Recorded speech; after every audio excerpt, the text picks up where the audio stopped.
Oke, es.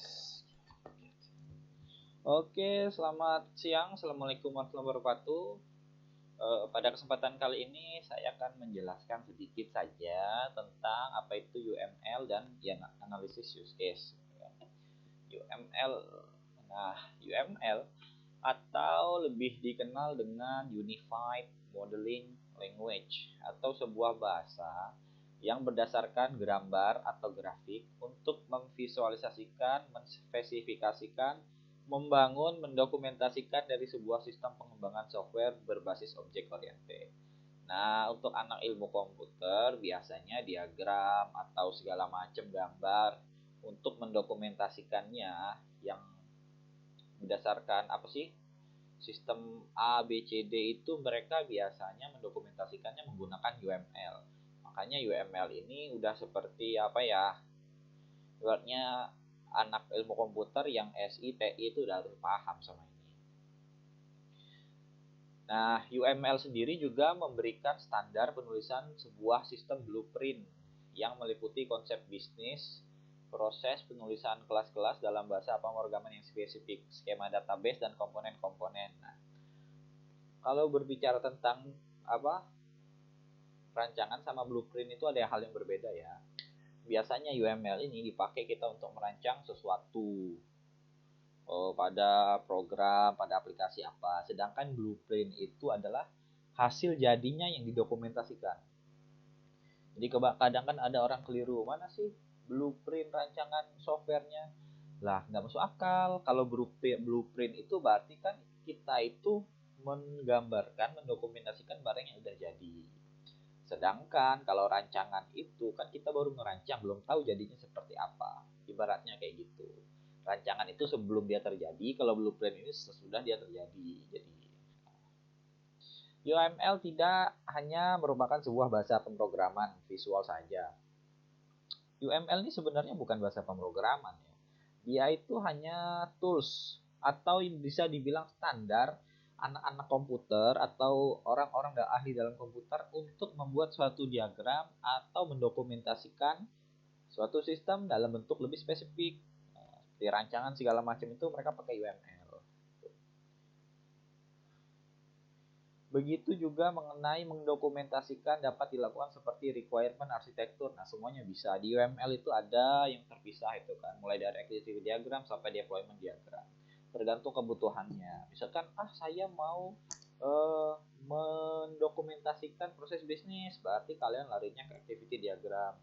Saya tuh punya ide rancangan programnya itu nanti bakal urutannya seperti ini, berarti kalian itu harus bermain sama sequence diagram. Ini diagram-diagram yang ada di UML itu sudah dispesifikasikan sesuai dengan kebutuhan, tergantung kalian menyesuaikannya aja. Tidak bisa jika hal dalam sequence itu misalkan saya mau membuatkan program itu nanti jalannya dari A ke B ke C ke D sesuai urutan waktu, tapi menggunakan activity diagram itu tidak bisa. Karena sudah ada spesifikasinya, kalau untuk kayak gitu tuh larinya ke sequence. Ini sejarahnya saya rasa tidak terlalu penting ya, tapi boleh kalian tahu. Ini tahun saya lahir ya, 94 itu ya. Metode object oriented ini diuji. Nah, dari beberapa orang yang memang expert dalam bidang IT ya. Itu ada namanya, yang saya ingat tuh General Electric, perusahaan itu kalau nggak salah. Nah, object modeling teknik deh, nah, ditemani rekannya itu mulai mendiskusikan untuk mengadopsi masing-masing pendekatan dengan metode yang sama, object oriented. Nah, untuk membuat suatu model bahasa yang uniform atau seragam. Soalnya kan kenapa mereka punya ide seperti itu? Misalkan nih saya mainnya di IT nih. Si A, si B, si C mainnya IT semua.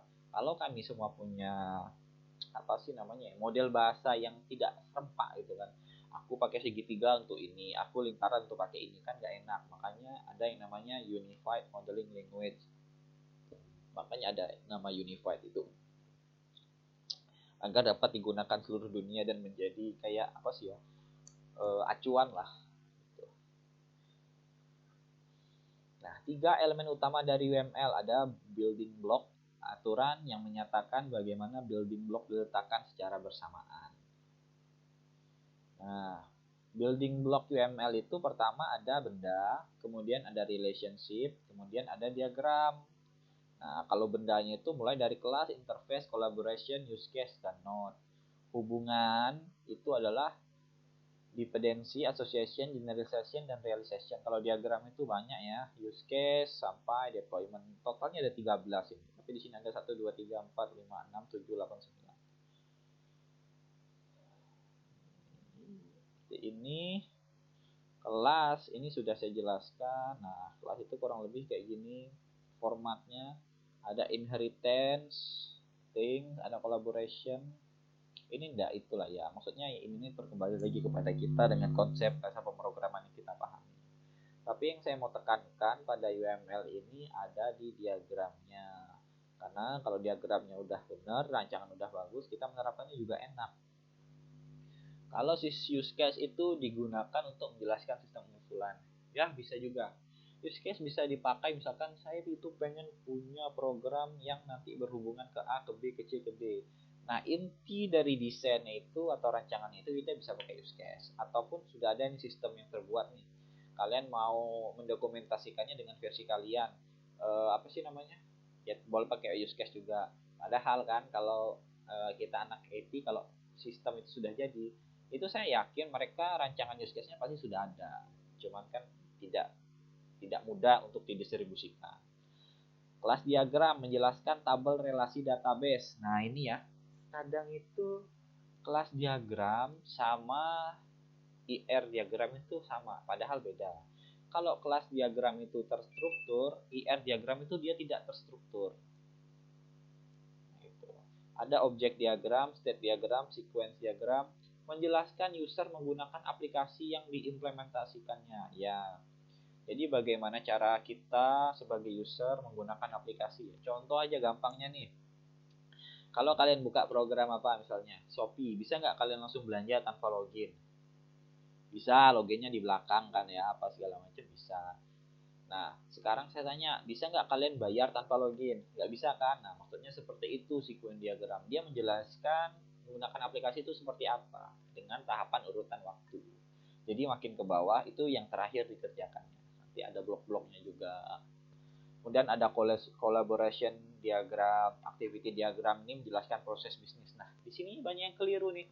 Kadang orang membuatkan user menggunakan aplikasi itu menggunakan activity diagram. Padahal jelas beda. Activity diagram itu ada yang namanya swimlane. Swimlane itu adalah area kerja yang digunakan aktor dan apabila terjadi kesalahan kita tuh tahu siapa yang bertanggung jawab di situ.